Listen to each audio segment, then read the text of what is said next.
This is the second question about killing.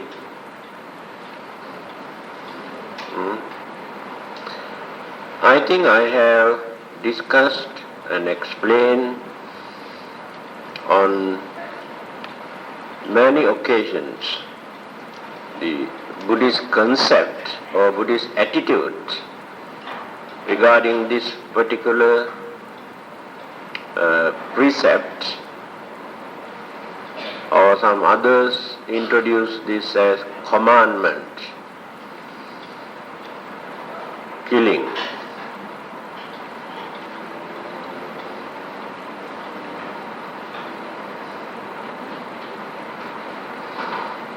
Every religion talk about or against destroying life. There is no controversy.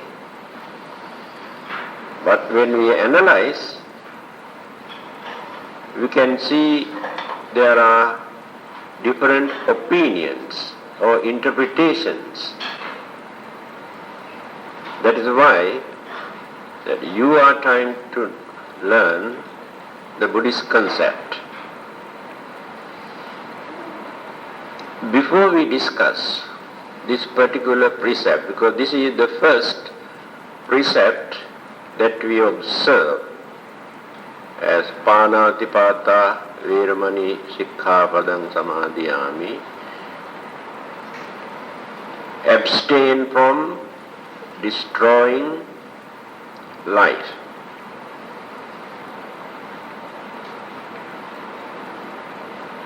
I think still many people have not realized the Buddhist attitude towards the precepts or the morals or the principles.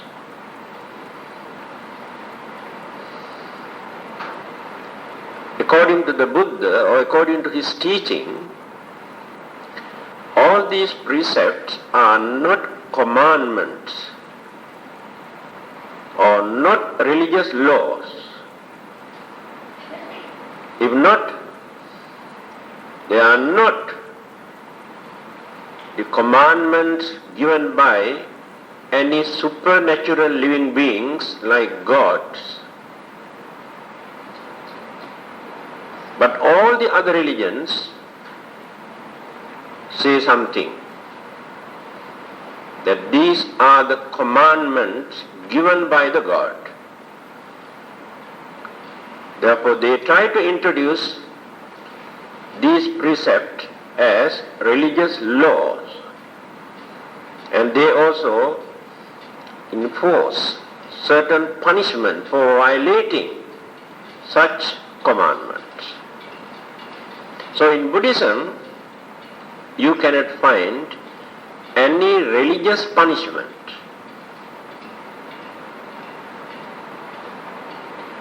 But explain how you had to face the consequences or the bad effect. The bad effect we never regard as punishment given by somebody else, because it is natural. So when you analyze the Buddha's teaching, you can understand that he has never used the word that you should not, or thou shalt not, or you must not. You cannot find such words.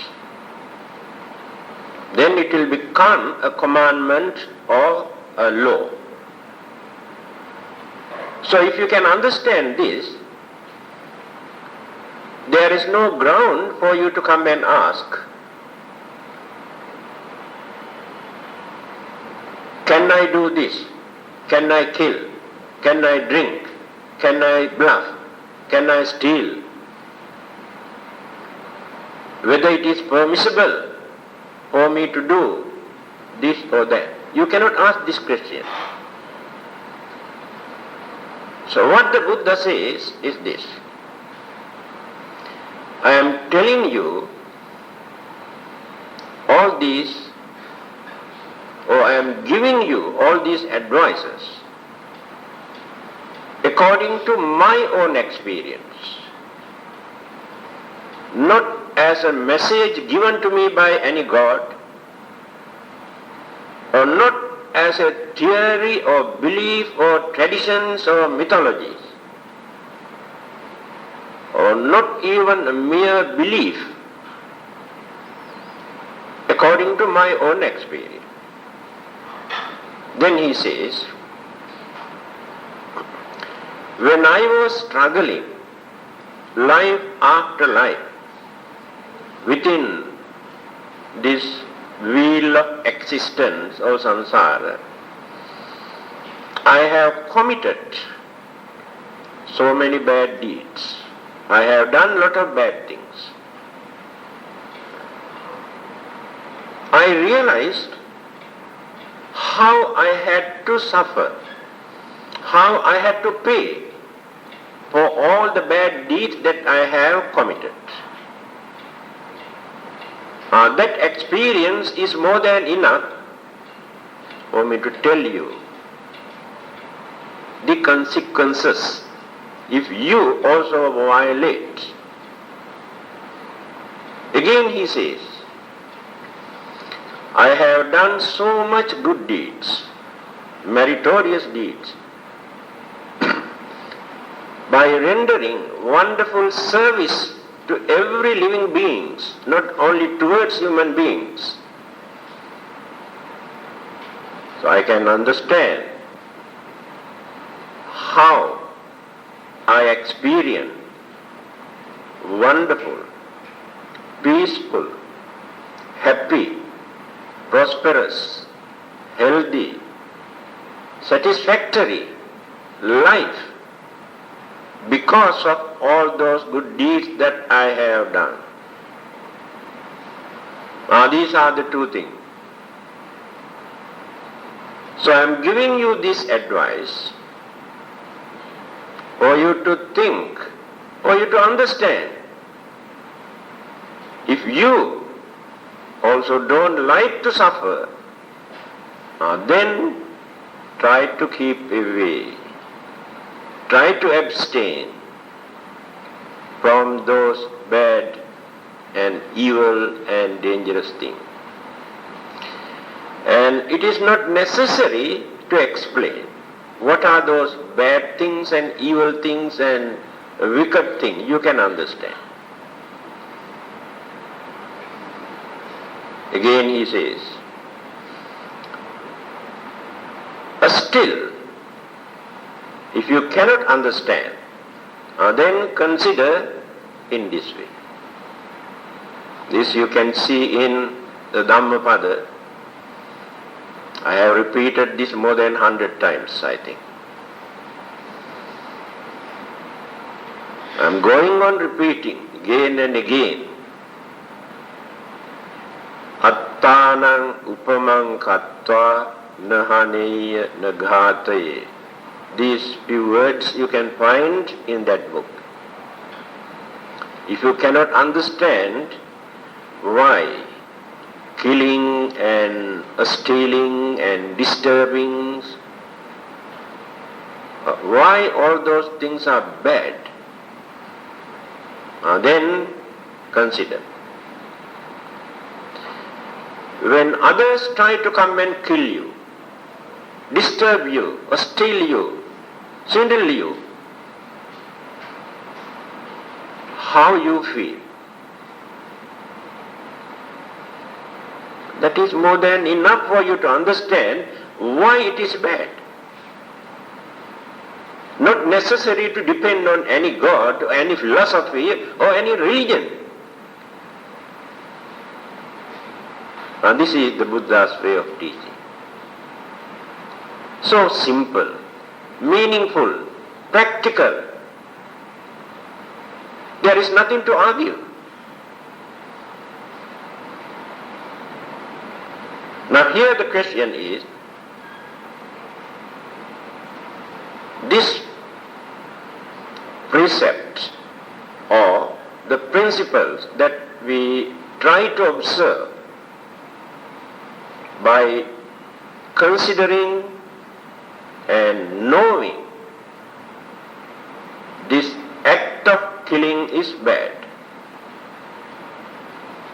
we can understand why it is bad. We always try to escape from our death. In fact, we are willing to kill even millions of others to protect our own life. Again, the Buddha says, if you really love your life, it is impossible for you to kill others. Why? What if this love that you use, that is not love, it is craving? Because of this craving, you try to protect yourself by destroying thousands or millions of others. But you never think, by destroying others, what you are trying to protect, whether your life or whether your physical body.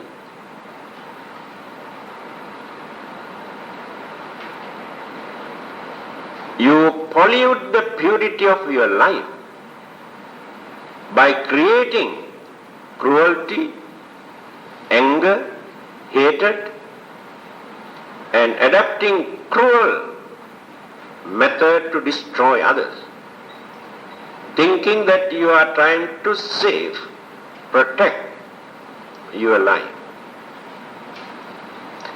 Remember, life never dies.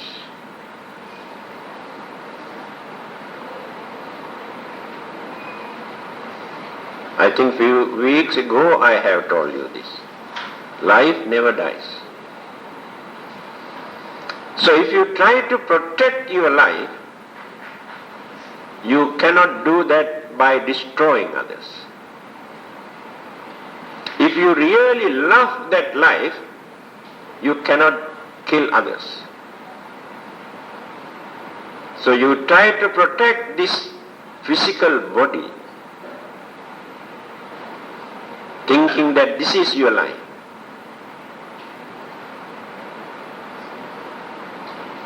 When the life is departed from here, this life current or the energy is transmitted from here, the physical body remains. And there is no life here now. Life is gone. That is why I told you, life never dies. No one can kill a life. When we kill a person, physical body collapses or turn into pieces or ashes, but the life departs. Go and enter into another body. It will become a body later, but not at once. This is the nature of life. That is why the Buddha says, if you really love your life, you cannot kill another person. Because to kill, you have to pollute the purity of your life, not the body. You have to develop hatred or jealousy or anger or ill will, cruelty. How many evil forces you develop in your mind are then polluted the life. So when that departed life with polluted mind proceed, so life processes, again enter into another area, shape up, develop. the ingredients that you have taken from the previous birth by developing hatred, anger and cruelty, ill will, the formations of that life take place according to those ingredients. Then that life becomes a very unfortunate or miserable one.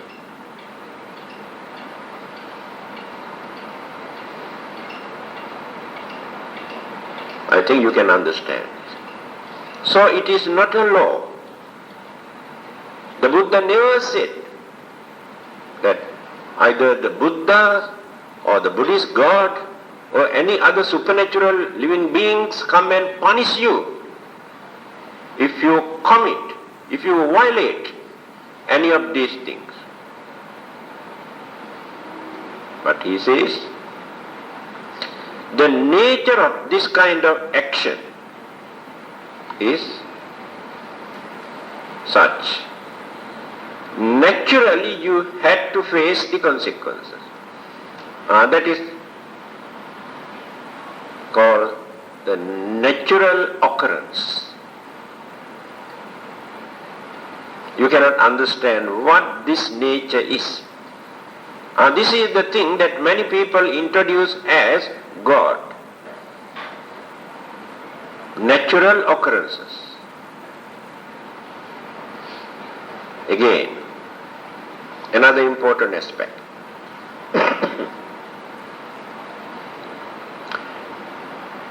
If you try to escape or keep away from killing or some other evil deeds, thinking that there will be someone to punish us if you violate this, and because of that punishment or the fear of that punishment,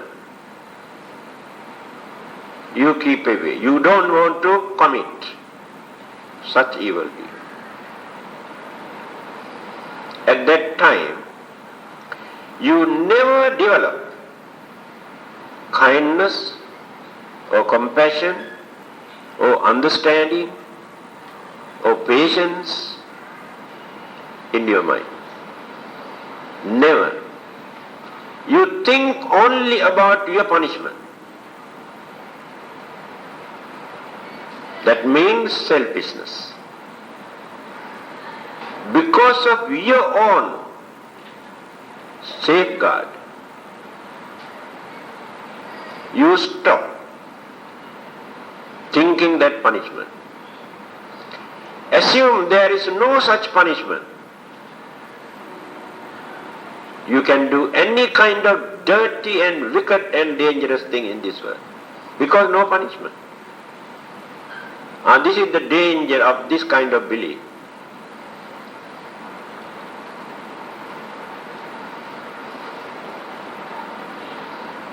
People never think in that way.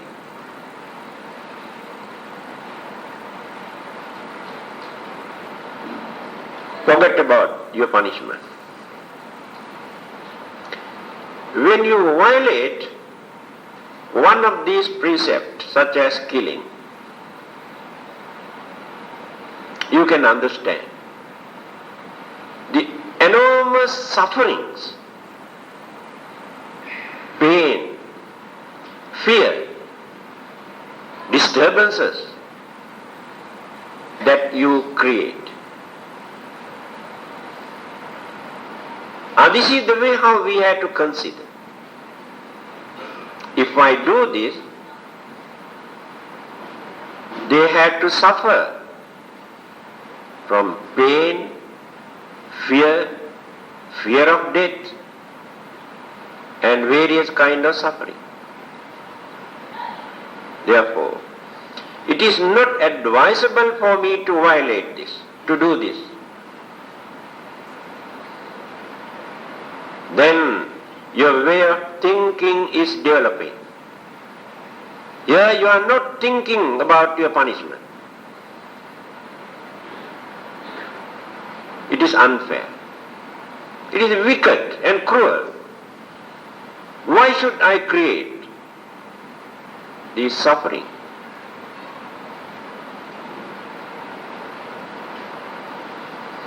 Now, understanding, kindness, sympathy, all the good qualities are developing in your mind when you consider in this way.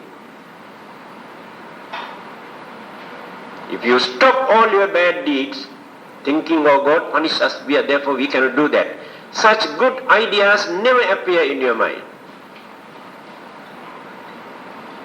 This is the difference between Buddhism and many other religions. The Buddha tried to cultivate, develop our understanding, not to create fear, to get rid of this fear through understanding. We are so selfish, we have so much craving,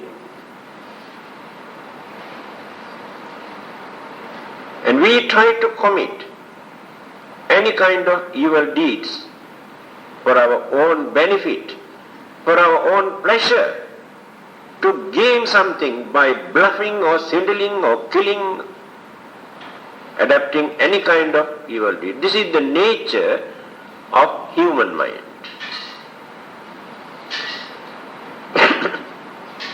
So religion is needed for us to get rid of such weaknesses, to develop our understanding. If you don't like to use the word religion, you can get rid of this religion. Your religious labels, they are not important. You can cultivate, you can develop your humane qualities. You have human mind, human intelligence to think, to understand what happened. Your craving and selfishness completely eclipse or covered such humane qualities. Selfishness and craving never allow you to use real human values. Again, the religion here teaches us how to get rid of these two things, how to reduce our selfishness, how to reduce our craving, to live as real human beings by maintaining our human dignity and by giving due credit to our human intelligence, by cultivating our humane qualities. Before all these religions come into existence in this world, because according to the world history, we can understand when or in which period all these religions come into existence. Hinduism, Buddhism, Christianity, Islam, and all these isms. But human beings lived in this world without depending on any religion at that time. They say many of these messages came down from heaven, according to their religion, few thousand years ago. Anthropology clearly shows even 3 million years ago, they have discovered only this much so far.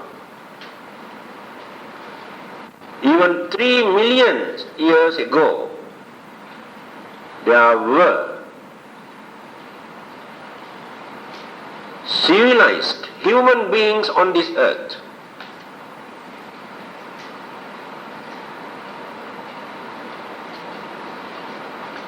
They too Again, the Buddha says,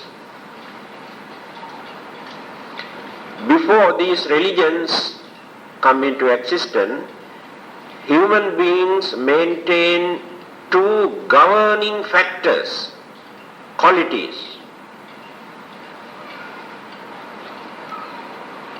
Shame and fear. Moral shame and moral fear. These two things can govern the whole mankind.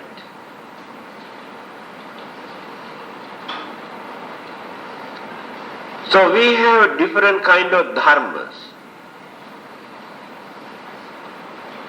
Let us take Buddha Dharma, Deva Dharma, Manushya Dharma,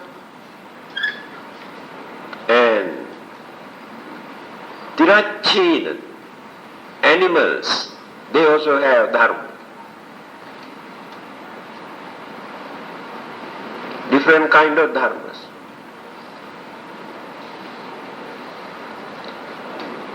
Now, we can keep sight. Buddha Dharma or Buddhism, don't touch this one. Let us take Manushya Dharma. Human values. Human values based on moral shame and moral fear. That means when we feel as human beings, it is a shameful thing for us to do such dirty thing, immoral thing, harmful thing. Manushya Dharma is there. Human values we can find there. Because sometimes animals also never do such dirty thing. As human beings, how can we do this kind of thing?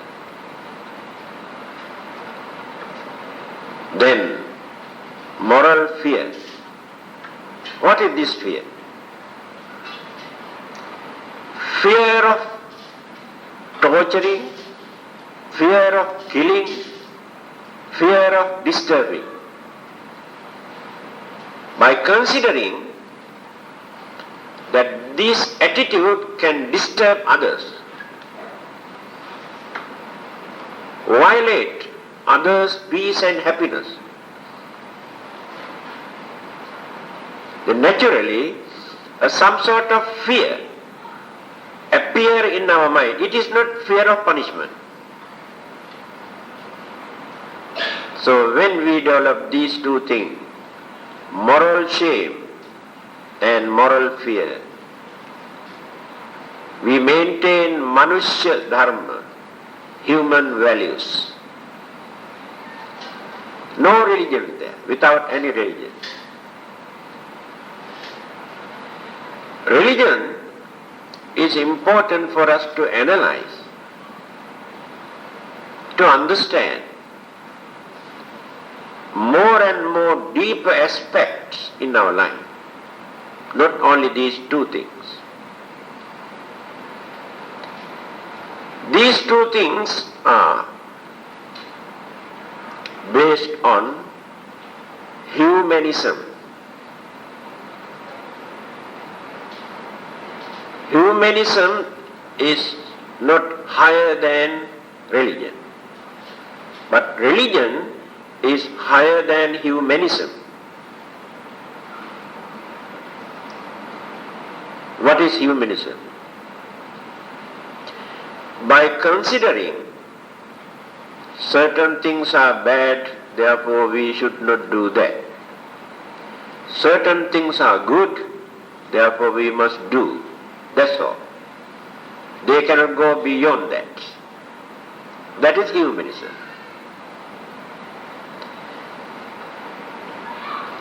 Then the Buddha says, when people could manage to lead peaceful life by maintaining these two qualities, shame and fear.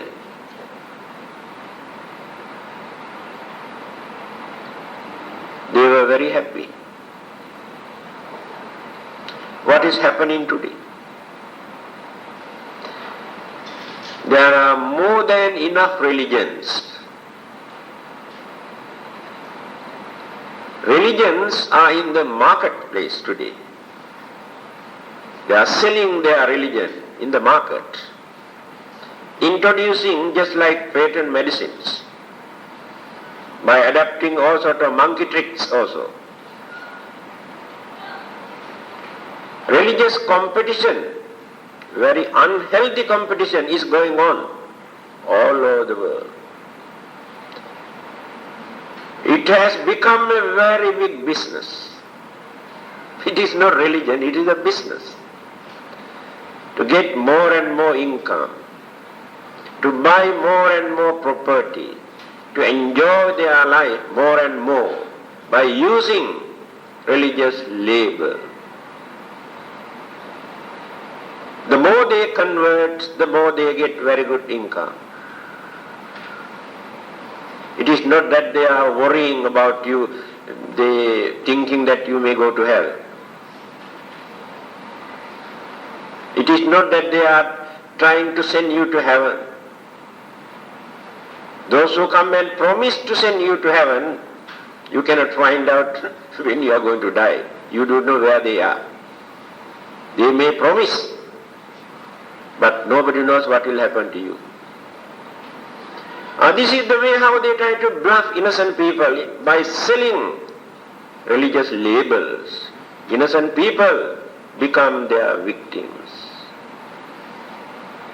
Nobody wants to practice religion. If they can maintain at least these two humane qualities, moral shame and moral fear, that is more than enough, my dear friend. Forget about all your religious labels. Forget about your heaven and hell. You can shape up your life, you can live peacefully if you can cultivate these two qualities.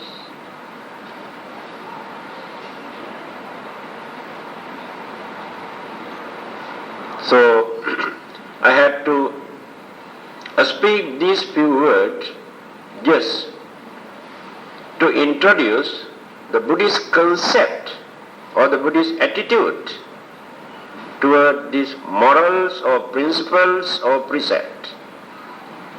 And now this is the precept. The question is a very big one. How do we measure the consequences of killing living beings according to the size or mental maturity? There are various ways for us to measure.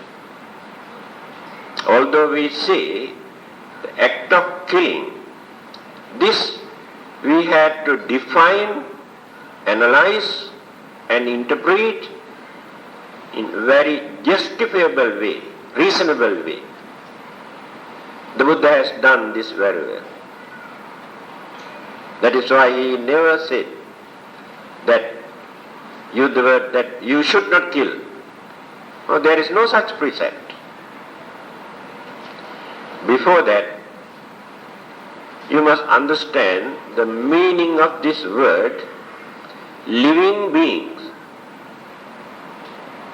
Because still we have not come to any final conclusion to define what is this living being.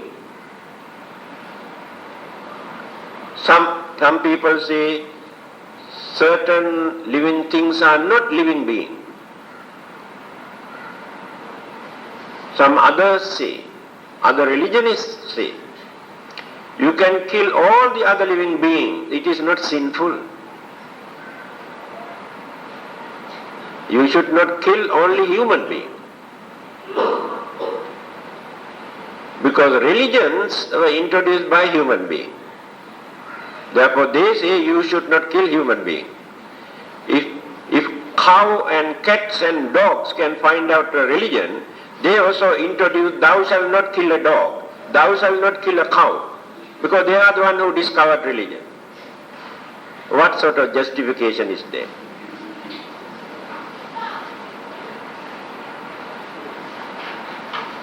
The definition given by the Buddha is very rational, scientific, psychological and meaningful. He used the word pana, panatipata, pana atipata. Pana means life, atipata means separate or destroy. Then what is the definitions of this word used by the Buddha? Pana or prana. In Sanskrit we use a prana.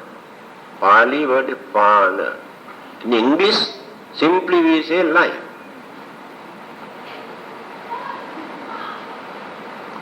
Prana means combinations of psychophysical factors.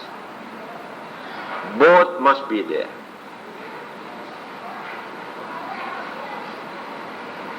What is that? Now we have to analyze. And this analysis may take nearly half an hour.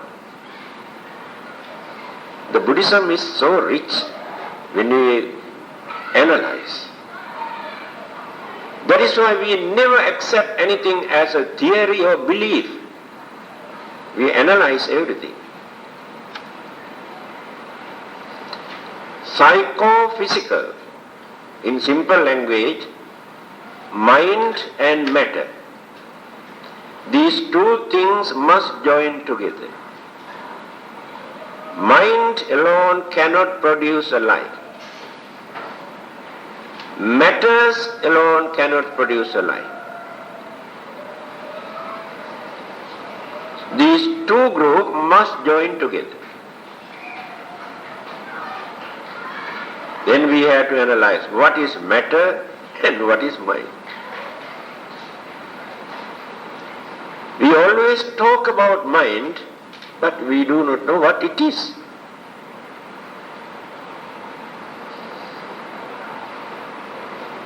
Matters, of course, you can understand.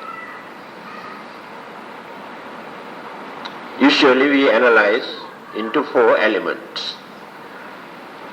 When you analyze any kind of matters, we can analyze into four groups: solidity, fluidity, heat and motion. These four groups must be there. Otherwise there is no matter. Then here in this mic, all these four groups are working. Otherwise this cannot remain as a mic here.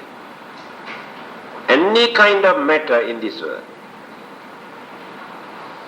But there is no life here, because no mind.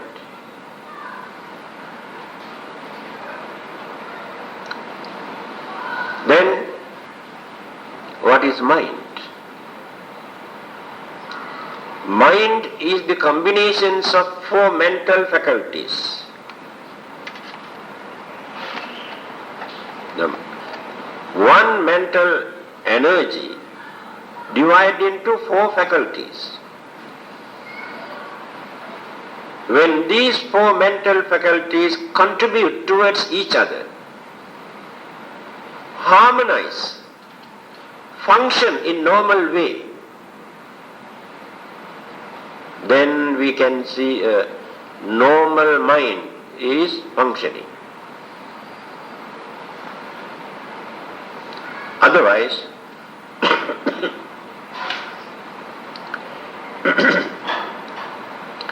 pure mental energy cannot function, cannot do anything. Pure mental energy without these mental faculties is just like electricity.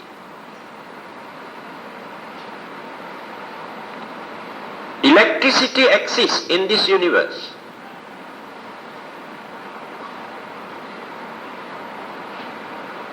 Later, we tried to catch this electricity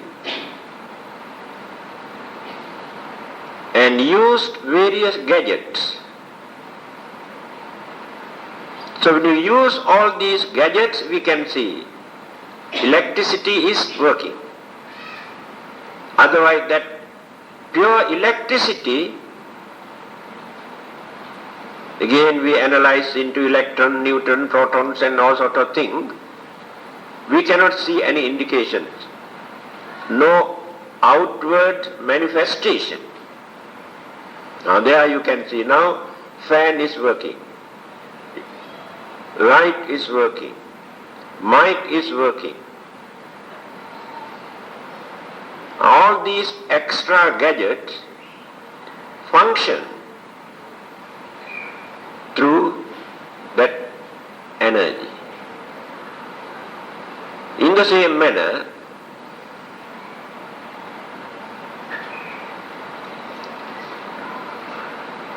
can you give this key to the committee?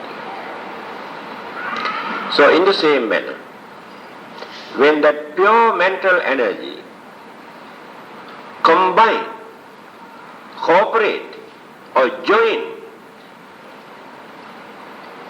with internal and external energies, elements and objects, is a very reasonable, meaningful interpretation given by the Buddha, mental analysis. Earlier, the Buddha has said, Pabhassaramidang bhikkhave chittang tanchako agantukehi upakkilesehi upakkilittam. These sayings you can find in Anguttara Nikaya Sutra Pitaka. Just now I told you, the pure mental energy cannot do anything. Just remain as an energy, just like electricity. So, when the life is originated, pure mental energy remains. That pure mental energy cannot do anything, just remain as an energy. But what will happen later? Tanchako agantuke upakkilese upakkilita. Later, when so many external objects through the five senses and the mind itself create object through one of the mental faculties there. What is that? This is another complicated one. One of the mental faculty is called storehouse of consciousness. All our mental activities which were deposited, what we have accumulated during our previous births. All our habits, good and bad habits, good qualities, virtues and evil things, all these things are our habits. That particular mental faculty imbue some of those habits that we have developed, accumulated during the previous birth. Then the mental pollution started from there. Mental pollution means many of those good things also become mental pollution. Why? Good and bad, these two words we use according to our own convenience. When we get few 100,000 first prize social welfare lottery ticket, we say very good. It is good. But this goodness that we accepted can create so many bad effects. This is the nature of every good thing that we accept as good. Now, for instance, we cannot say either the Buddha is good or bad. We cannot say Buddha is good, because this word good we use by measuring our worldly way of life. Because to many others, Buddha is very bad. Even today, many other religions say Buddha is a devil. To them, Buddha is very bad. Therefore, how can you say Buddha is good? The Buddha has gone beyond this limit of good and bad. Please remember this. Because to many others, Buddha is very bad. Even today, many other religions say Buddha is a devil. To them, Buddha is very bad. Therefore, how can you say Buddha is good? The Buddha has gone beyond this limit of good and bad. Please remember this. We measure everything in this world as good and bad according to our own pleasure and taste and convenience. The Buddha has gone beyond all the world. It is called worldly and mundane worldly things. Above this world system. We cannot understand this. You can say that our Buddha is better than your Buddha. When Chinese erect a Buddha image with Chinese face, then you say, oh, our Buddha is better than your Buddha. When Indian erect a Buddha image according to Indian face, they say our Buddha is better than Chinese Buddha. This is the way how we value the Buddha. Everything in worldly sense we value. So, these four mental faculties completely muddle up, pollute the purity of the mind. So this knowledge is important for us to handle this mind very carefully. That is why we always use the word mindfulness. Be mindful. Now you can understand why mindfulness is important. Without allowing those internal and external faculties and energies and sources to pollute the purity of our mind, when we guard our mind, then we can make use of that mind without committing evil, without allowing those sources to pollute our mind. So this polluted mental energy and external four elements both joined together. 4 groups and 4 group, 8 altogether. 4 material and 4 mental. Life originates from there. If one of these items is missing, there is no life.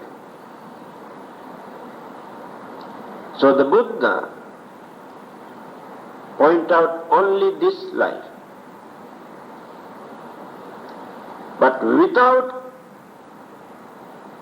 proper combinations of all the 4 elements and 4 mental faculties,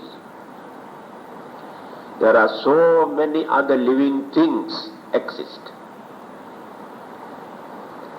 So we cannot accommodate them as real living beings. Even plant life also living beings to many others. But many things are missing there. Elements, all are there. But when you analyze the mental faculties, only certain degrees of sensation remain there. That's all. some sort of feeling. Otherwise, the tree cannot grow. Take food, sensation must be there. But it is not a fully developed life. No thinking power, no consciousness, no perception, no storehouse of consciousness in that plant. And that is why we cannot regard this as a fully developed life. But life processes are there. So in the same manner, there are so many other living things, such as germs, bacteria, virus, and many other things, cannot accommodate as fully developed life. Because people always ask this question. There are so many things to discuss under this. So now I have analyzed the real meaning of life from the Buddhist point of view. Now, this question is, how are we going to measure? According to the size, take an elephant or a mosquito. Now we know the difference. So when you kill an elephant or a mosquito, but don't forget, both are lives. Now is there any difference in your consequences or the effect or the bad karma? Yes, there is. Buddhism pointed out the karmic effects we increase or reduce according to the validity of a life. Now you know the value of an elephant and value of a mosquito. And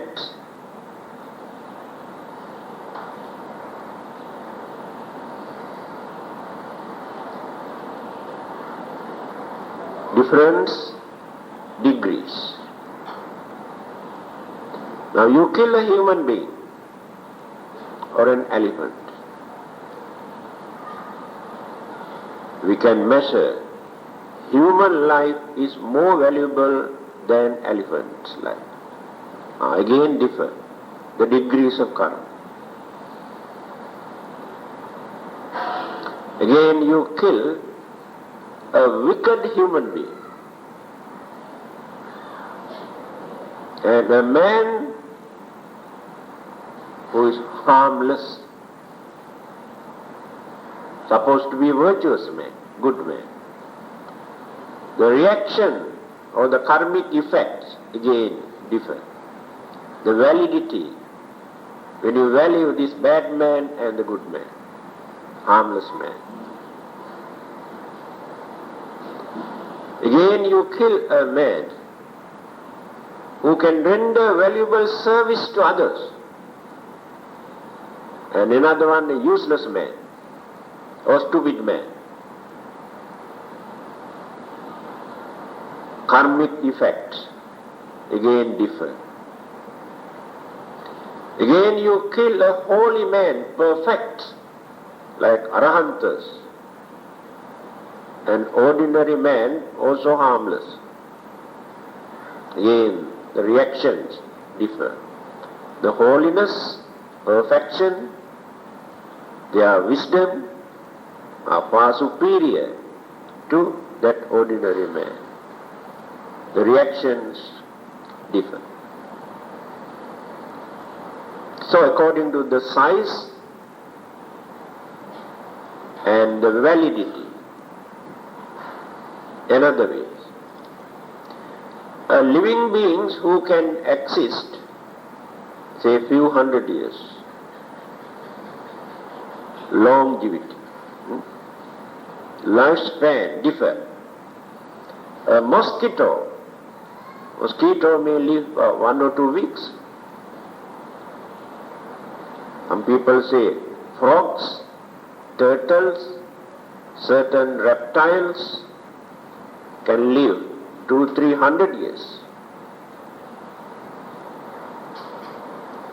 So again, the reactions of that act of killing differ according to the lifespan.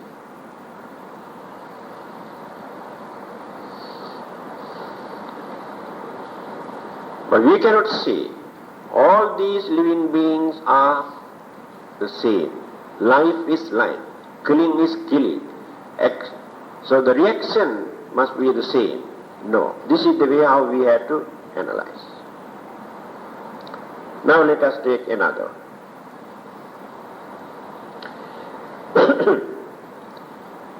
So when we are going to do this act of killing, our mental attitude is the most important thing. How far we have developed our anger, hatred, or jealousy, or craving, or to take revenge. The more you develop all these evil thoughts in your mind to do that, the more you have to face the consequences. Because you have polluted your mind, poisoned your mind for a long period. Take for instance, you want to kill a man. And you are going on planning, thinking, discussing, preparing for that for some time. You know how many millions and millions of millions or billions evil thought you have created during this period to do that. So you have increased so many degrees of the gravity of this act of killing. Another man killed a person instantly. He never had the idea that he want to kill. His anger or some evil force suddenly flare up. He could not tolerate, kill on the spot. See the difference now. One man was planning, thinking, developing all the evil thoughts in his mind for a long period. Another man, without creating these things earlier, suddenly this evil thought appeared and killed. Reactions differ. Because he did not pollute his mind for a long time. Even the existing law today regard this as culpable homicide. No death penalty. Now see how Buddhism can agree with this. When the judge come to know that this man actually never wanted to kill this man, never planned to kill this man, but suddenly his anger arose, he could not tolerate it, so he killed.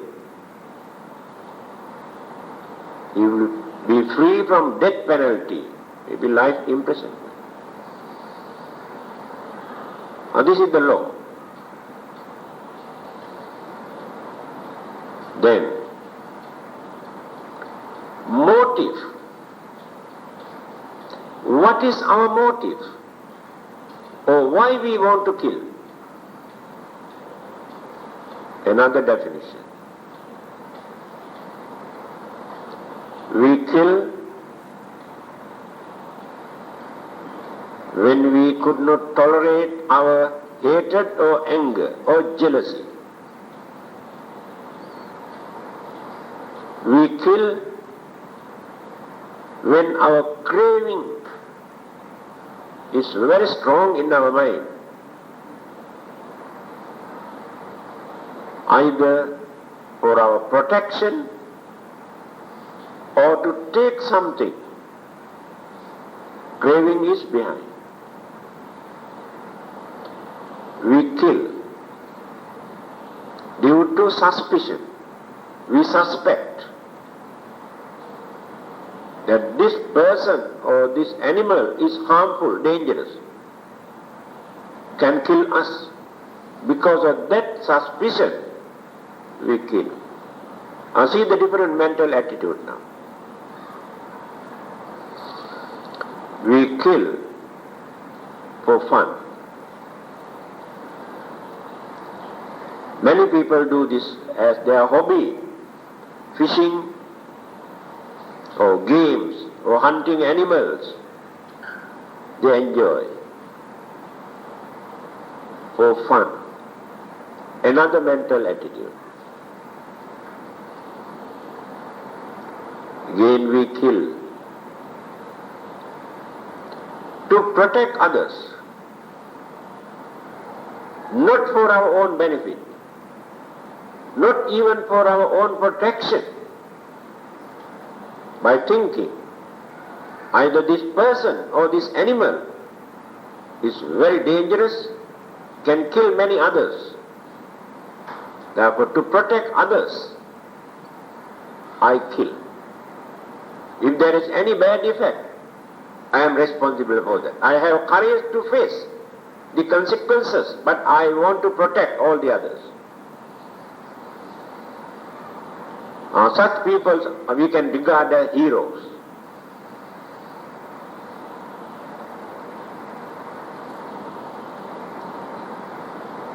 Then we kill others, humans or animals, for our safeguard, to protect ourselves, but no any other motive.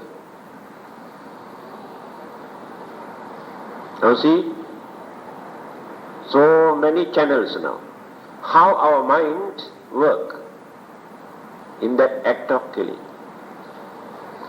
Now all these people, when they are going to face the consequences or the bad effect, they experience this in different ways. They have different degrees according to that mental attitude. The Buddha has given simple answer to all these things. Summarize everything. He says, Chetanaham bhikkhave kammam. What is kamma? What is karma?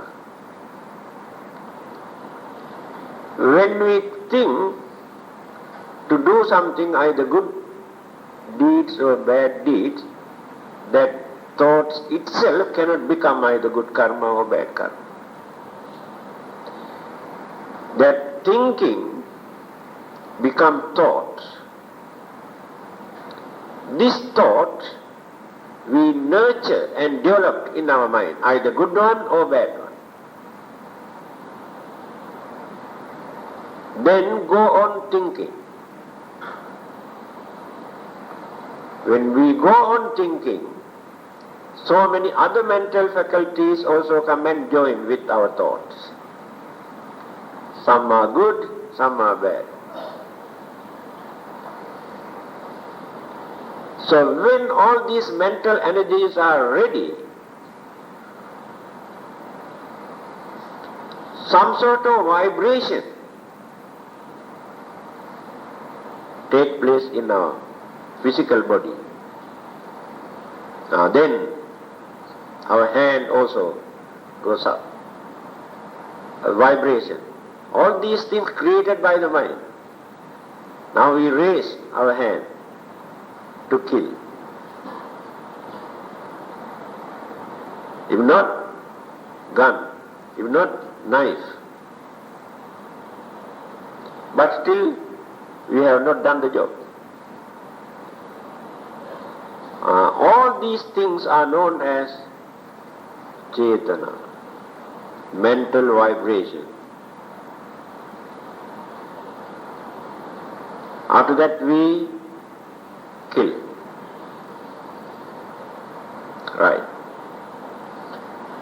There are 5 factors again we have to complete to become a bad karma. You may kill millions of human beings or any other kind of living beings without fulfilling all these 5 factors. You have not completed. You may experience some bad effect, but not completed. What are those 5? Pano bhave, pana sanyi, vadaka chitta, upakkama, jivitanas. These 5 things.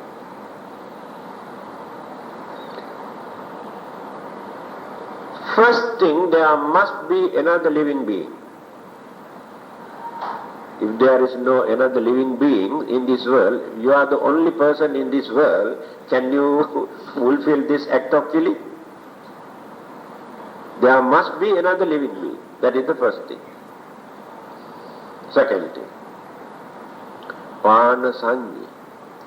You must know that this is a living being. That knowledge must be there.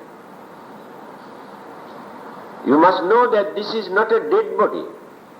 This is a living being. There are some animals, and we do not know whether this animal is still living or dead. We do not know. I can give an example what happened to me many years ago. It's a very good example. One day when I was walking around this area, I saw a snail upside down in this way. I thought this is a dead snail. I picked up and thrown and broken into pieces. Then I saw the muscles jumping. So it is not a dead one. So I had no knowledge that there is life. So I have not committed any bad karma. See how reasonable way the Buddha has explained all this. Unless I come to know that there is life, I cannot commit that bad karma. That is the second factor. Third one, vadaka chitta. I had to create the idea in my mind that I want to kill. Without creating this idea in our mind, whatever method we adopt, now in the process of a fight, we may kill others, but never created the idea that I want to kill. So without creating that idea in our mind, we cannot commit that. Now two people exchange beating each other, but never had the idea to kill. But one of them died. But cannot create that bad karma, that they may experience bad effect for beating each other, but not responsible for the death. No idea of killing in the mind. Again, in that idea of killing, there must be some evil force, evil thoughts also. Either cruelty or anger or jealousy or greed or some sort of evil force also must be there. Now when you kill for fun, then who is behind? Ignorance. Because you have not realized that you are killing, you are destroying life. It is ignorance is behind, and you try to satisfy your emotion. So you are not free. Third one. Then the fourth one is the method that you adapt to kill. Simply by thinking that you want to kill, you cannot commit this. You poison and pollute your own mind, that's all. Either asking somebody else to kill for you. If not, the shooting or beating or poisoning or stabbing or beating, there must be some sort of method. So without adapting one of these methods, you cannot kill. And this question, without killing, knowing that it is bad, you go and ask another person to do the job on your behalf. I'll give you $1,000. You go and kill so and so. I don't like to kill because I know killing is bad. So do you think you will be free from the bad effect? I think you increase more. Because you put another innocent man into trouble. If you want to kill, you better go and kill. Why do you want to go and ask another person to do on your behalf? So you cannot escape from that. Then, last one. Now you have completed all the 4 methods. There is a life. You knew it is a living being, and you created the idea in your mind that you want to kill, and you have adapted some sort of method also to kill. 4 things are completed. But the other person did not die. You go and step or shoot, did not die. You have not completed. All these 5 things must be completed. Then you have done your job. You are fully responsible for that. Means to pay the consequence of whatever method you adapt to avoid. Yes. Punishment here in this world, within this life, you can.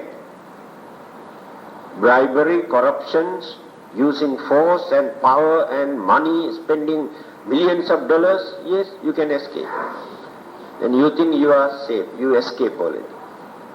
No. You cannot escape from the karmic effect.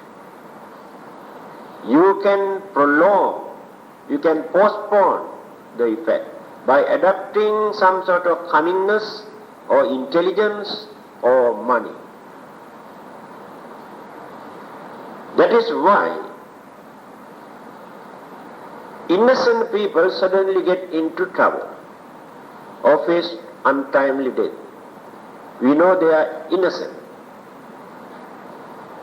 They are the one who could manage to escape from the punishment during their previous birth by adopting one of these methods. When that hidden karma got the chance to catch him, whether he is innocent, good or bad, makes no difference, he had to pay the price at that time. Sometimes very holy men, innocent people, religious people get into trouble because of this. So when you read the Buddhist stories in Dhammapada, there are more than 300 stories. We are editing this book. When such incidents take place, then the other disciples go and ask, why that monk or that nun or that man, so religious, so pure, why had to face such untimely death or miserable death? Then the Buddha says, you do not know the secret. Although he is good, religious, within this lifetime, although he could manage to escape from the bad deed that he or she has done, time has come, ripe, that karma that he could manage to postpone. This is the effect of particular karma. Then he revealed the incident, what really happened during the previous birth. Since we cannot understand this thing, we are in the dark. We cannot understand.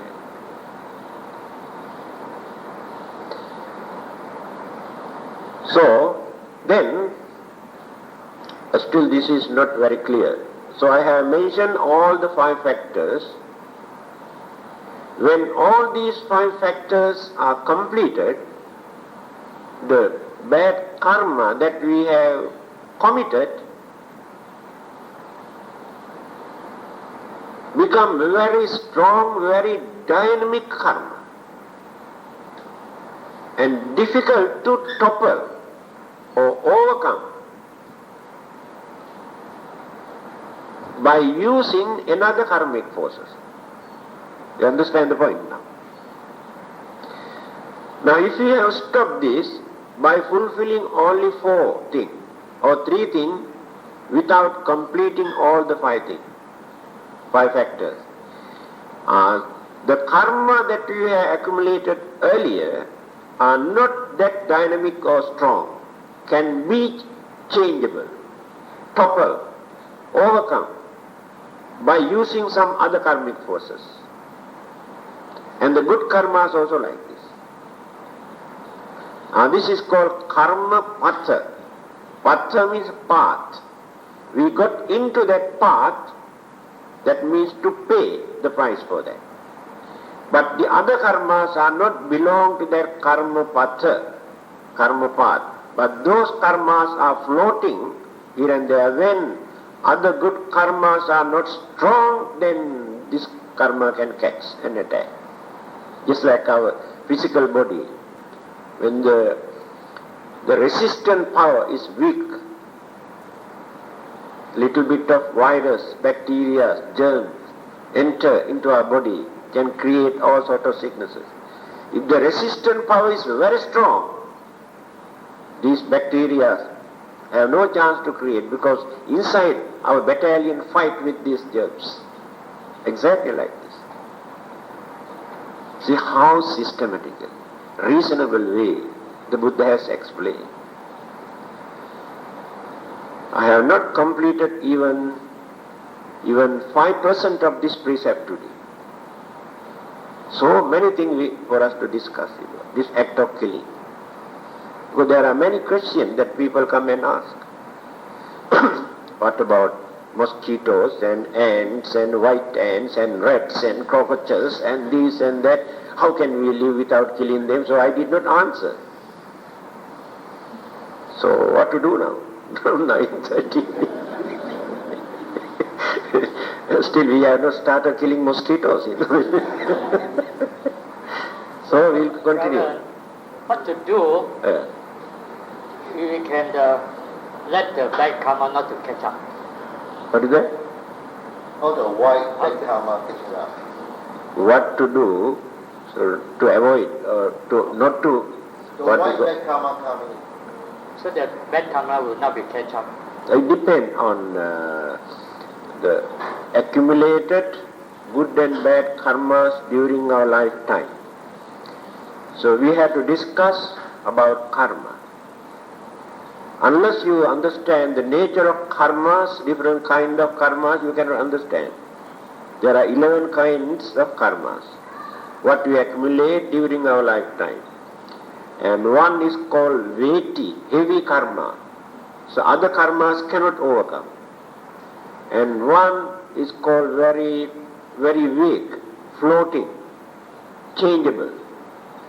Another one is called which appear at the dying moment, only at that moment. And another one, interruptive. Another one, completely topple everything, either good one or bad one. So I had to discuss about this, the various kinds of karmas that we accumulate during our lifetime, good karmas and bad karmas. So therefore I cannot give the clear answer to your question unless, because we are wasting our time without clarifying this. Try your best not to commit any bad karma. That is the only solution.